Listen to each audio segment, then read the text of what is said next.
Hi mga kalabers, for today's video, ayan nga, pupunta tayo sa birthday ng anak ng ate ko. 7 years old siya, si Ram Lucho. Ayan na nga, papunta na nga kami doon mga kalabers. Yung mga kapatid ko, nauna na doon mga kalabers. Kami papunta pa lang kasi may ginawa pang sasakyan yung kalabers ko. Kaya nga mukhang late na kami doon mga kalabers. Tapos na yata yun sa pagkanta ng happy birthday mga kalabers. Oras na kasi kami pumunta mga kalabers. Ayan nga, malapit na kami sa kanila mga kalabers. Ayan na nga, palapit na nga kami dun sa gate nila mga kalabers. Medyo malapit lang naman yung bahay nila mga kalabers. Kaya na-late din kami mga kalabers. Syempre marami pang ginawa, naglinis, nagluto. Ayan, bago pumunta sa birthday. Kaya nauna na yung mga kapatid ko. Yan na nga yung gate nila mga kalabers. Mukhang tapos na nga mga kalabers. Ayan, nadatnan ko. Kalahati na yung cake. Ayan na nga, tapos na daw yung pagkakanta nilang happy birthday. Ayan na nga pala yung may birthday. Yung pamangking ko, mga kalabers, si Ram Lucho.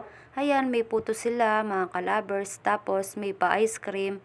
Yan nga mga kalabers, yan na lang yung mga napicturan ko. Yan, pansit, di mawawala sa birthday, di ba mga kalabers? Nagsikain na daw yung mga kapatid ko, mga kalabers.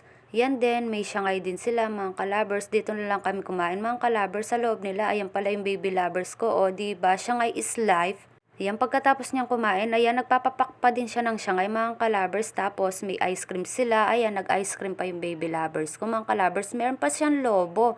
Ayan, meron din silang lobo dito, dalawa na pinsan niya, mga kalabers. Ayan na nga, tinatanggal-tanggal nila yung ibang lobo, mga kalabers. Papamigay nila sa mga classmate ng pamangking ko, mga kalabers, yung may birthday.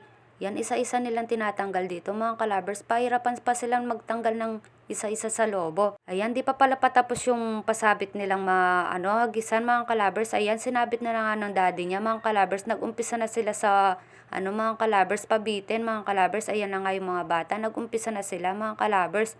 O, di ba? Ayan nga mga kalabers, todo abot sila mga kalabers. Nung bata ako mga kalabers, nakikisali ako sa ganyan. O, di ba? Hindi abot ng anak mga kalabers, di niya abot mga kalabers. O di ba? Kaya yung nanay na lang niya dito ang kukuha niya mga kalabers. Pinangkuha niya yung anak mga kalabers. O di ba? Nanay na lang yung nag-abot para sa anak. Ganyan din naman tayo mga kalabers, basta't may makuha sa anak natin, di ba? Tayo na lang yung kukuha. O ayan nga mga kalabers, meron pang palayok dito mga kalabers. Syempre bago nila pukpukin, ipaikot-ikot muna yung bata mga kalabers hanggang sa mahilo. Ganon din tayo mga kalabers, nung bata tayo nakikipag-birthday, nakikisali din tayo sa mga palarong ganyan, di ba mga kalabers? O aminin natin, tapos nagpupulot pa tayo mga candies, barya, pag na basag na yung palayok, di ba mga kalabers? Ayan, inulit nga sa bata na hindi niya na basag yung palayok, mga kalabers. Yan sa todo ikot-ikot sa kanya mga kalabers, na liligaw ng andas mga kalabers. Nag-alisan yung mga tao dito, baka sila yung mapukpok ng bata mga kalabers. Iba na pala yung pinupuntahan. Yan mga kalabers, todo lakad siya mga kalabers, hindi na dyan yung pinupukpok niya. Yan, naligaw nga ng landas yung bata mga kalabers. Ayan, pinalitan siya mga kalabers. Ayan, paikot-ikot pa rin mga kalabers. Pagkatapos, ang pukpok lang pala, napukpok niya yung palayok mga kalabers. Ang galing niya mga kalabers. Nabasag niya, isang pukpok lang pala mga kalabers. Ayan, todo pulot sila ng mga barya mga kalabers. Dalawa pala yung palayok na nila, sinabit nila mga kalabers. Ayan, iba na naman yung magpupukpok. Siyempre, pinaikot-ikot muna para mahilo. Ayan na nga, nagumpisa na siya naglakad mga kalabers. Ayan, unang pukpok din niya nga nabasag mga kalabers. Tapos pinalitan na naman siya mga kalabers. O, ayan pala mga kalabers. Ayan, siguro dito sa babae na to, mas malaki siya mga kalabers. Siguro 10 pukpok lang dito mababasag niya.